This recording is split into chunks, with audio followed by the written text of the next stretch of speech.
listen live option. And to join our live chat, just download Telegram, create your profile, and search for Armed American Radio Conversations. Yeah, we always start out kind of lighthearted on a Monday. Andy, welcome in, brother. How you doing, buddy? It's good to see you. What's up, man? Hey. Yeah, happy Monday. I am barricading myself indoors. That's the surface of hell has come upon us now. It is the most miserable. It is the most miserable thing in my life. And here's the thing, and I'm not complaining. There are people that have it way worse than I do because they work construction, they work outside. Our air conditioner is broken in the studios, and being in a stuffy studio with computers running constantly, it's hot. It is freaking hot. They are working on it, but it may not be a couple of weeks that we have to order a brand new unit. So I have to go through this. So again, people outside, they have to deal with it more. I give them all the credit and kudos, but this is literally the surface of hell that is burning upon us right now. Greg, do you have any violins we can play for this kid? Yeah, what? Yeah. Andy, I've got an AC in here as well, too, and it's one of the hottest days of the summer so far, and we're just getting started. It's very hot here. It's not okay. So it is summer. It's supposed to be like this. I love this. Now, Yeah, you know, I lived in Florida for years, man. It used to blow my mind seeing the roofers up in the summertime, you know, banging away up there with the tar, and being out in Arizona in 111 degrees, and they're out there working on the roads with long sleeve shirts. I mean, it's crazy, but yeah, you get used to it. You drink lots of Cove Pure water, ladies and gentlemen. That's what you do. There's the shameless, natural segue into the plug, right? There it is. Wave that finger again, Andy Hooser. Go ahead and wave that finger. Right. There you go. Get your Cove Pure, guys.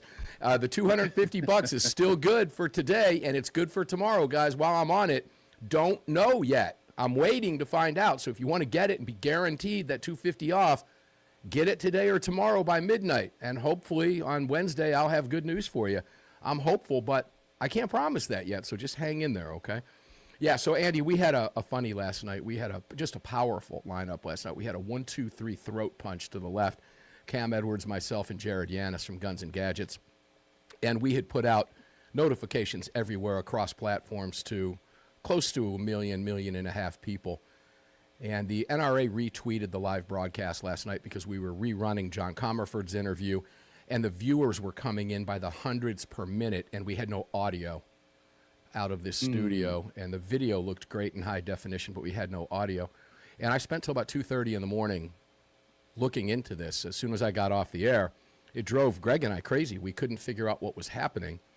And I reached out to my IT guy down in Florida. He was on the phone with me till about 2:30 when I noticed what happened. Mr. Tech Entrepreneur. Now, before I tell you what happened, I'm one of these guys. I've had the cable guy come to my house before, years ago. Wrong input. It just wasn't plugged in back behind the console. When my wife had been vacuuming or something, you know, she pulled the thing out and the plug came out of the back wall, and we couldn't figure out what was going on because it was working before she was vacuuming. What do you mean is it plugged in? Well, did you unplug it? No. Of course it's plugged in. No, it wasn't plugged in. There's a little cable right here on the side of my Comrex box that converts the digital signal from Comrex. Guys, the connection's a little complicated, but it moves into what's called a Behringer converter, if you will, that converts the signal that we bring to you, to the studio, back into us from digital to analog so that you can hear everything. Well, before the show last night, I used some glass cleaner and cleaned off the studio tabletop in here, and when I moved the Comrex, that little piece had just barely come unplugged. And it wasn't until 2:30 in the morning when I realized that. I plugged it back in, and all of a sudden, there I was. So, guys, ta-da! Here's the deal. Because we had the video and the audio and modern technology, I was able to sync that up for you. And if you want to watch Jared last night, that first segment is already on YouTube, and it's exploding right now. It's around close to 1,000 views. It hadn't been out but not even an hour yet. So make sure to go check us out, Armed American Radio on YouTube. Subscribe, watch the video, comment. There's tons of comments coming in. It's Jared. He's got 800,000 subscribers over there. So a collaboration is blowing that video up. There'll be a short coming out at 5, and we've got more info from Jared coming out on that synced. And it's just phenomenal because he was coming in on the Comrex Opal, Andy, as you are as well. So the audio is incredible. So I thought that awesome. Was a little bit funny because, well... Yeah, you know what? That's the thing. Could it be a cable? It could be a cable. Yeah.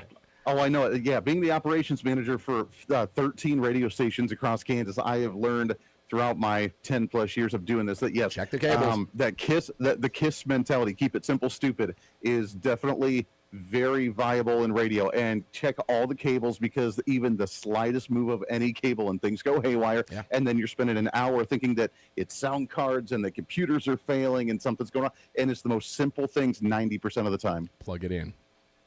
Plug it in. Simply or plug reboot it in. and then try to replug it in and see if it works that way. Well, I had no choice but to do that last night, and I had to cut the live stream. And we had viewers coming in by the hundreds every 10 minutes. And, yeah, it just was.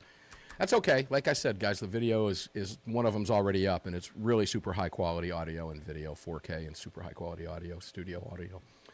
Andy, a couple Supreme Court decisions out today. I'm going to tie this together with guns. These two decisions had nothing to do with guns, ladies and gentlemen. But I want you to walk with me here. Something fascinating is unfolding in this court. And, Greg, I'm going to toot my own horn here. Jared and I talked about this last night, and I believe I spoke with Cam about this as well. But, guys, if you go back to the Wolford decision that was released last week on Thursday, Andy, this was the Hawaii vampire rule that was overturned. Another historic 2A win for us.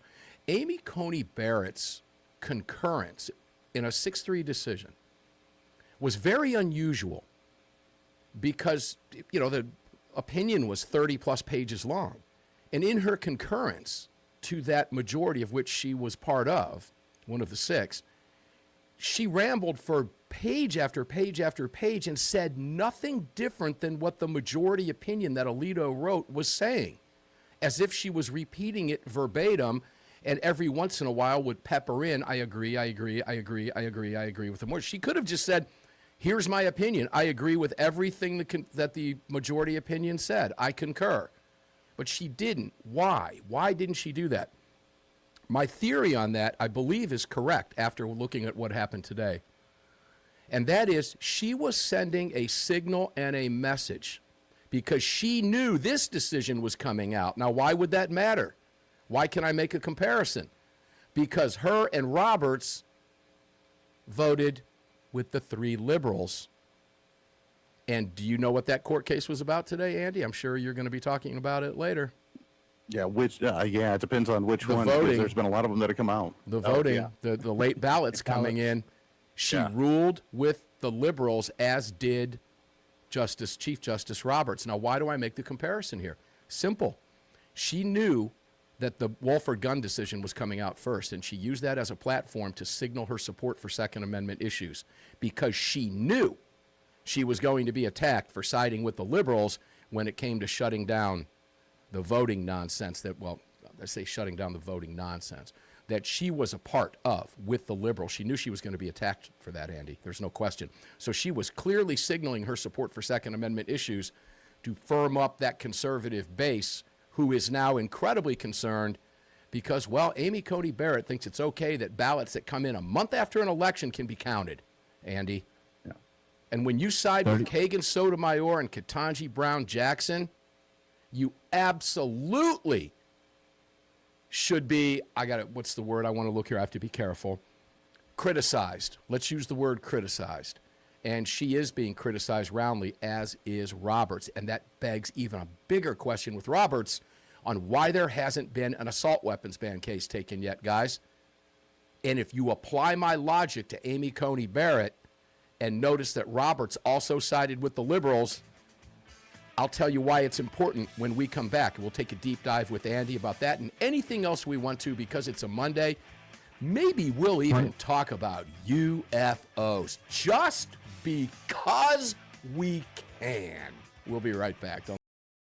Hey, guys, we're going to do a Mark with Guitars segment at the bottom of the hour, either the bottom half of the hour break or the break at 3/4 through the hour, which would be break number 3. Behind me is a very special guitar. I picked it up on Saturday, and it's a very unique guitar, and I'll tell you about that at the bottom of the hour or in the third break. It's very cool. It's very cool, and it's a very cool story, and you'll learn something. I did, and the thing's a monster, but I'll tell you what it is. Next break coming up or the final break. Be back with you here in just about a minute. Go back to Andy Hooser, the voice of Liaison. Andy Hooser, the voice of Liaison. Welcome back in, my brother. Mr. Countryman. Mr. Countryman, Mr. Countryman. So let's go into the analysis of this, okay? To me, it's clear. I've been studying this court, particularly with Second Amendment issues, for quite some time, Andy. And it is very clear to me, and it was to Jared Yanis, too, that this was a message from Coney Barrett. And when you look, hindsight's always high-definition vision in the rearview mirror, is it not? We can Monday morning quarterback a lot easier than we can while the play is in action. We can go back and look at the replays and talk about why they did what they did, and that's what's happening here, guys. We're replaying this. She knew that the Wolford decision, the Second Amendment decision, was going to be released first. That's why she went on that lengthy rant, really saying nothing, but making it clear that she supported the majority in both cases. That's Hamani before and this one. That shored up her Second Amendment creds, Andy, knowing that, right, 2 days later, she's going to start being criticized heavily for siding with the liberals and against MAGA and against not just MAGA, but anybody that is concerned about the voting irregularities in this country. Now, right, let's talk about Barrett first. Then I want to hit on Roberts. Tell me if you agree with that. Is there something to that? Do you think that could be legit? I think so. I mean, I think it could be her saving face a little bit. Hey, look, I'm going to go with the majority over here, but I got to go with the majority over here. So, but I want to lay out my entire case to show that I am very pro Second Amendment, very pro for we the people. I could see that as a saving face kind of mentality. The problem with that argument is that I don't know if that's necessarily the same two demographics of people that are the same, to try and downplay some of the criticism she's going to get, and she is getting already with this decision on the late voter count stuff. So, I mean, she can try and show that she's Second Amendment, and she's been, for the most part, pro Second Amendment on most of cases that the Supreme Court's come out with. So that's good. But the people that are concerned about voting, look, I mean, most people, when they go to the polls, they have one or two particular issues that drive them to the polls. Second Amendment people, your listeners, obviously, we vote our guns. They vote guns, and that's what drives them to the polls. People that are the voting issues, voting transparency issues, voter ID issues, concerns about voter fraud, that's almost an entirely different group. Not to say that we don't care about both of them as voters, but people that are concerned about that, that's their entire life. I mean, since the 2020 election, since we saw a lot of weird shenanigans, there's a demographic of people over there where that is all they focus on and all they care about. So, she can try and play nice and try to save face, but at the end of the day, I don't know if that's necessarily going to work because you're talking to two different demos here. Well, the reason it's not going to work is because it's not working right here. It's not working in this conversation. Now, I will take issue with one thing that you said. I don't disagree with you often, but I'm going to disagree with you here. Because I believe that voting block core voter issue is also the patriot, we the people gun owner as well. Because gun owners are some of the most rabid voters out there. Sure. And I think that those two subsets do go hand in hand, or at least I could make the correlation and form the opinion and argue that and make my point that would have you saying, maybe he's right. Maybe I need to rethink that. However, I see your position here because you're looking at this through the lens of the single issue voter. And if that's the single issue, the other issue probably doesn't matter because voting is more important than blank. Now, look, I don't care how you square this. I'm old enough to remember that you voted on election day and that was it. Right. You got off work. No employer in the country would keep you from voting. Nobody. You got off. First Tuesday following the first Monday in November, you voted. And the nation went to the polls, period. Then you get this nonsense. You get these computers and you get instant garbage. You've always had a biased media. Now you combine that with instantaneous news and social media and a biased media. You've got a recipe for disaster, as we've seen. In fact, J.D. Vance mentioned that in a conversation he had with Bill Maher about the 2020 election, and Vance made a very, very good point, knowing that he was in hostile territory. But nonetheless, again, the same topic, and that was voting. And he was talking about the media and what social media and big tech firms did, the overlords, to suppress information. He wasn't as much going for some of the fraud and things that Trump was talking about, but he laid the ground, he laid his argument out pretty bare. And a clear-thinking individual has to realize that, Andy. Yeah. No, you're right. And I mean, look, she made obviously the right decision on the Second Amendment issue, which is good. We applaud her for that. But there are, and I would say right now, at least based on the sexiness of the mainstream media and the topics and the flavor of the day, with people being driven to the polls, that the voting issue is a major priority. Now, here's the good news, and I will say this as the eternal optimist that we like to be, is that the decision from the Supreme Court say that states can, not must, but can vote mail-in ballots or count mail-in ballots to come in after Election Day.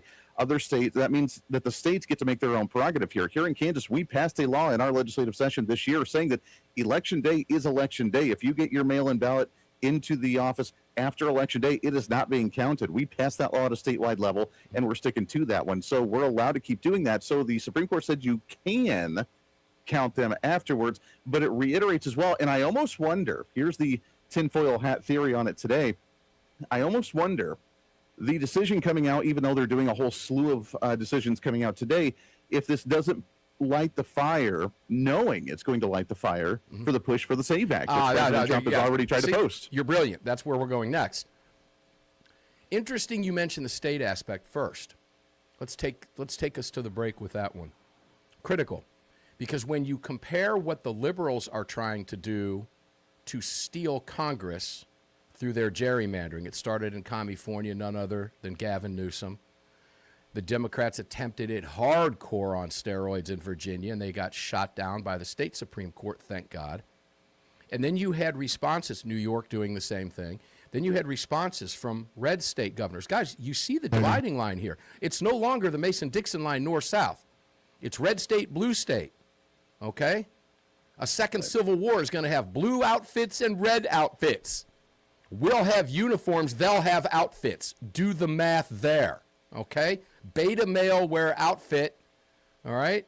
Alpha male wears uniforms. Correct. No, but it's clear, kidding aside, that you can see exactly where this is playing. I will not be shocked to see red states now take that tack after this decision like Kansas did. And make sure that they themselves say, no, we'll regulate this ourselves. Will not be shocked by that at all. That's how divided this nation is along red-blue lines. Guys, more evidence. Kumbaya and holding hands ain't going to happen. Not in the rest of your lifetime. You're not going to see it. We'll be back. 2 more segments with Andy.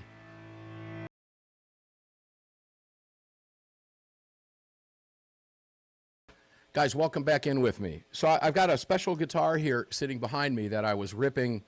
Well, I haven't had a lot of time to play it today because I've been awful busy. But this guitar, I picked this up on Saturday, and it's a very unique guitar. Anybody that's familiar with Gibsons like I am, this is very obscure. You don't find this out there a lot. In fact, it was only made in 1996 and 1997 in its current iteration. It looks like a double-cut Les Paul Special. It's referred to as, and this is what Gibson put it out as the All-American 2. And it came out in 1996 and 1997. It was only in 1996, I believe, that it came out in black. I believe it came out in 1997 in a TV yellow, and it came out in a cherry red. But it came out in black and I believe a sunburst, if I'm not mistaken, in 1996. I'm still doing a lot of read-up on it. But this guitar is really unique. And you can hear it because I have the amplifier on right now. You can. But it has the old school single coil, what's referred to as the P90 pickups, not the humbucker pickups here. I got to be careful because it is turned up. And I would love to rip this thing for you right now. But the guitar is unique, and this has got a little bit of checkering on the top, on the headstock. And it's unique on the back because it was the only one that had the Made in America, and it's underneath the veneer on here. That you can see the American flag proudly made in Nashville. But this is about 7 pounds, and with those P90 pickups, she's a monster. So we'll be lighting up the Patriot Mobile Ranch here in about 27 minutes with this thing. Maybe I'll rip something for you in the next segment. We'll see. Just got to stay off the copyright stuff. We'll be back with Andy right now. yeah, I think you're right. I think you're going to see a push now for the SAVE Act in ways we've never seen before. And knowing Donald Trump, he's all over that already. It becomes even more important for Congress to take this up. We've got control of both houses of Congress. It is time to act on the SAVE Act. And this could be the push. I guarantee you there will be some very high-level Oval Office meetings in the White House in the coming days and weeks because the midterms are looming. And this is a huge issue with Donald Trump. And on the heels of that decision today, go ahead. Yeah. Mark, well, I will say, according to some, I played an audio clip from Senator Tom Tillis, who has been no fan of Donald Trump as a Republican. He's been a super rhino, anti-MAGA individual. He made a video last week doing an interview in the halls of Congress saying that it's already too late. Even if we pass the SAVE Act now, we have 5 months until the November election. The primaries are already starting in a couple of months if you haven't already had some. Ours here in Kansas at August 4th. So, you know, we're starting there. Early voting starting for the midterms already. Yep. He says that even if we pass it, this is the political game that they've played. This started in January to try and pass the SAVE Act, and they kicked the can down the road, They did a quasi-pretend filibuster right before the Easter holiday at the end of March, and now we're sitting at the end of June going into July, and they're like, well, we still don't want to pass it, but even if we did, now it's kind of a day late and a dollar short, and you can't implement it by the midterms for November. So this is the game that they've played to try and sabotage the midterm elections for whatever reason, saying that, well, now we can't put the structure in place. We don't have the funding for it. There's nothing we can do. Sorry, too bad, so sad. It doesn't matter. I mean, I think still Donald Trump needs to force the push on it. Yeah. We need to vote on it. We got to make this thing happen. Well, I'll tell you why it's important. I'm not worried. I'm not too much worried about the midterms right now. What happens in the midterms is going to happen in the midterms at this point. I'm concerned about 2028, and we have plenty of time to move it before 2028. Particularly even more important if the wrong thing happens in November. And that's going to be the tack that's being taken in Washington by those that are supporting the SAVE Act. It makes it that much more important to do so with the midterms looming. And make no mistake, when they start getting internal polling between now and October, that's when we're going to see exactly what direction they're going to go with this. Because I agree with that. At this point, you've got early voting already starting. We've already had our primaries. Okay, your primaries are looming. People are voting. Early voting starts when? In some states, I think August. Is that right? Am I right about that? August or September? Some. Okay, so you'll have mail-in ballots and everything else. Yeah, I get that. However, 2028 is what we have to be concerned with, because if the wrong thing happens, and imagine if something happens that a Democrat's able to steal the White House again in 2028 after the wrong thing happening in November, because the Republicans wouldn't get off their duff and pass the SAVE Act. Under what circumstances would any American have a problem with having to prove they're an American and show an ID to vote, Andy? Under what circumstances? It's only the Democrats that don't want this. And again, you have to ask yourself why. Why are they trying to disarm me? Why don't they want me to have to show an ID, which I do anyway? What's wrong with these people? You know? Well, I would push back even on that a little bit and say, look, the nationwide poll will show that 75 to 80% of Democrats support voter ID. So what's wrong with the politicians, Republican and Democrat politicians, that don't want to make this happen? I mean, look, you have in a very, very, in a very rare case. I mean, this is like the unicorn running in the woods that people see. This is like the UFO that we never get to see out in the sky.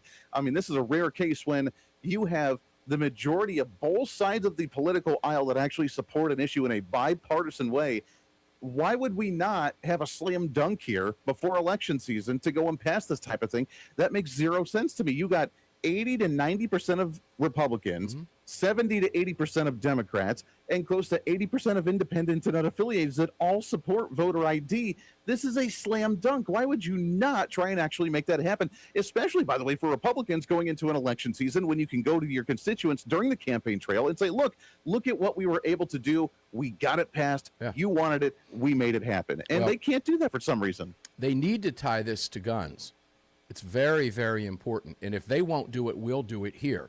How do we tie the SAVE Act to guns? Ladies and gentlemen, if you must be living under a rock if you haven't heard us talking about what's happening and what they want to do. They want to Virginianize the country. They want to Californicate the country. They want to New Yorkize the country at the federal level. The wrong thing happens in the midterms, the SAVE Act fails, and a Democrat walks in the White House in 2028, your gun rights are screwed. Not Amy Coney Barrett, forgive me. Ketanji Brown Jackson just made it clear in the two dissents we did deep dives here in. Well, one was a dissent. She was actually in the majority on the Hamani case. But she threw the butt in because she has told us now, both in that concurring opinion that she wrote separately, to say, while I understand and agree with the precedent the court has set, I do not agree with the way that case that I'm agreeing with here because its precedent was decided. Making it very clear that if the Democrats get power at all three levels, they will wipe out Bruen. They will wipe out Heller. They will wipe out McDonald. And with it, welcome to Virginia, ladies and gentlemen, which is why we're focusing so hard on the states' organizations right now, because the battlefield has shifted during the Trump era from the federal level in D.C. to the states. And Andy, that's, again, tying this all together with gun rights. It's all tied together, ladies and gentlemen, because it's all the Bill of Rights. 30. It's not just your gun rights they want. They want your right to privacy. They want your right to free speech. They want it all. And they're not hiding from it. Believe them when they tell you these things. Very, very important. But when it comes to your gun rights, ladies and gentlemen, again, I'll close this segment with this. Ask yourself tonight, or do it during the break.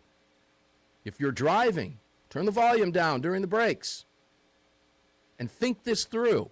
Why is it they want me disarmed? Why? Why is this a long-term play with them? Why are they never going to stop? Why are they always going to ignore the rule of law in our Bill of Rights? And when you think about it, you'll begin to figure it out. It's all control, ladies and gentlemen. They take your guns. They own you. You are a true subject. We'll be right back. One more segment with Andy. It's all good, I promise you. It's all good. You guys want to hear the P90 pickups? You want to hear them? You want to hear what they sound like? Coming through a Marshall half stack, 100 watt. I don't know what the audio will sound like, but I can give you an idea of what those P90 pickups sound like. Watch this. Just picking it up.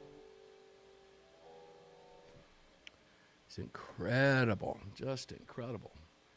Where's my pick, Mark? Where's my pick? You hear that? That's the P90.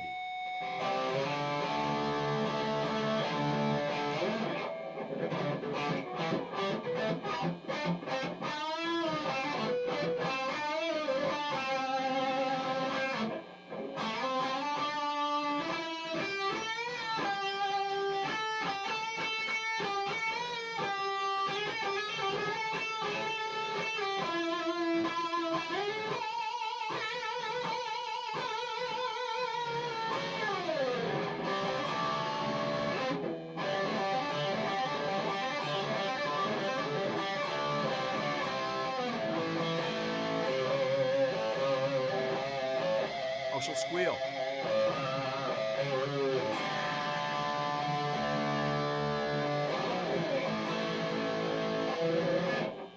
She'll squeal, guys. Let off those strings, and it's just feedback and noise. Just like I like it. Back at you here in 2 minutes with Andy Hooser to wrap up your Monday for you. Then we're going to get loud, proud, play some music that I wish I could play for you here, but I can't.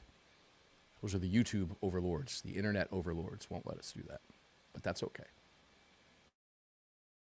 Andy Hooser, fascinating stuff. I want to see people, this has always baffled me about the Republicans, why when they know they can win on a Second Amendment issue, that they never run on it as the main part of their platform. Because this is not just about the Second Amendment, Andy. It's about the Bill of Rights. And what they can do to your Second Amendment, they can do to your First, Third, Fourth, Fifth, Sixth. You go right down the line, ladies and gentlemen. And they make it very clear. And if you don't want to believe this radio host or the ones that I'm talking to now, then just go read their own words. Read Ketanji Brown's own words. Read Kagan's words. Read Sotomayor's words. Listen to Corporal Q-Ball. when he tells you what they want to do with the court. Andy, it's frightening stuff out there, man. People had better start getting a constitutional education and going back to civics to understand this is not about one amendment. It's about all of them, Andy. It's about getting back to the roots of this government when we were founded and what the Constitution actually means. And we've lost our way there, Andy. We've lost our way there, and I'm glad you bring it up now perfectly, because we're going into, obviously, America's 250th birthday. 4th of July celebrations already kicking off this week, which is really exciting. And for them, it seems like that one right, one constitutional amendment is valued over another, and that they get to pick and choose which ones they actually want. Because, you know, I literally just had a conversation on social media with one of the angry mob-like mentality type individuals over the weekend that said no one is coming after your guns. There's no way that no one's coming after firearms. There's no way that they're actually doing that. But yet, you know, they when I coincidentally brought up the bans of semi-automatic handguns in the state of California, he said, well, there are other firearms that you can have. You don't have to have a semi-automatic. And I of course responded back. I said, you're on social media complaining about stuff, bro. Yeah, apparently we can say that you don't have the right to freedom of speech unless you actually have a pigeon carry it, or you put it on horseback and send your letter across the country to who you want it to go to. Like, you cannot pick and choose what rights get to update with modern times and what rights do not. That's not the way things go. We have the Second Amendment. It is shall not be infringed, period, end of story. That's the way the Second Amendment is. And until you openly come out, which many have, to openly admit we just want to repeal the Second Amendment, then they're not being genuine with actually who they are. No, and they're showing their stupidity level as well, because the Bruin test is based off of interest balancing, which is extremely important. We've spent a lot of time over the last few days talking about interest balancing, and that's because of what Ketanji Brown wrote. She made it very clear in her stupid dissent in the Wolford case that what the majority has essentially done here is binded the hands of future governments to be able to attack the Bill of Rights in the interest of public safety. In other words, well, we think this is about public safety. Next, it's property rights, ladies and gentlemen, because that's what we were talking about last night as well. This is about property rights to Kagan and Sotomayor, that the property owner has a right to say no. Well, a property owner does have a right to say no. What they're missing is the state doesn't have a right or the ability to tell property owners what they can and can't do unless they disagree with it, and call it in the interest of safety. So therefore, your Second Amendment right does not apply in Hawaii. Andy, she would have upheld the spirit of aloha, mahalo, dude. She would have upheld this. And the Supreme Court struck it down. Alito struck it down brilliantly and strengthened Bruin yet again going forward, Andy. I'll give you the word on that. Yeah. Look, like you said, big wins, and I really hope that we see more Second Amendment challenges at the Supreme Court. I mean, Donald Trump is promises made, promises kept on this issue. You can think about whatever you want with the Trump administration and other issues. When he came out a year ago and he told then Attorney General Pam Bondi, I want to go after states that are violating Second Amendment rights in these statewide levels and challenge them in court. He had promises made, promises kept. The threat that he made with California, putting in that ban on the semi-automatic handguns and challenging that in courts and suing the state of California and threatening to withhold social program funding and tax money. Look, promises made, promises kept. This has been a big win. We can battle about some of these other court cases. Obviously, there's been some big wins. There's been some not so big wins and some devastating wins over the past week. I was more upset about the whole Bayer and Monsanto case that came out last week with that one. But look, we've had some good wins and some other not ones. But Second Amendment, this administration 5-0, buddy, at the Supreme Court has been rock solid. Yeah, rock solid on this, and I cannot wait to see what the next 3 years. Imagine just on Second Amendment issues alone, what the nation will look like 3 years from now if we keep up this momentum on challenging any violation of Second Amendment rights at statewide levels and getting rid of regulations at the federal level. Imagine what pro-gun activists are going to look like moving forward. We have the ability and the means 60. and the administration to put a nail in the coffin of these people and their fight against our rights and our freedoms. They've moved it to the state because they haven't had any choice, which is why we tell you, here's the plug, to please join vcdl.org. Arizona, they're very close. They're two seats away from changing Arizona to Virginia with a current Democrat governor right now, guys. VCDL is fighting the fight right now in conjunction with the NRA, the Second Amendment Foundation, the GOA. 30. VCDL is at the forefront, so make sure to visit VCDL. Join them. It's $25 for a year. Starting July 1, we're going to be telling you about Florida. Shocker. Why? Florida's pro-gun. 20. Yeah. Until the gun grabbers get a hold of Florida. And they're doing it in little local locations. Think mini states inside the country of Florida. Put it that way. Andy, thanks for being here. We love you, brother. Guys, we're going to get up and do it again tomorrow because they don't want us to. Stick around if you're watching the stream. We'll see you on the radio.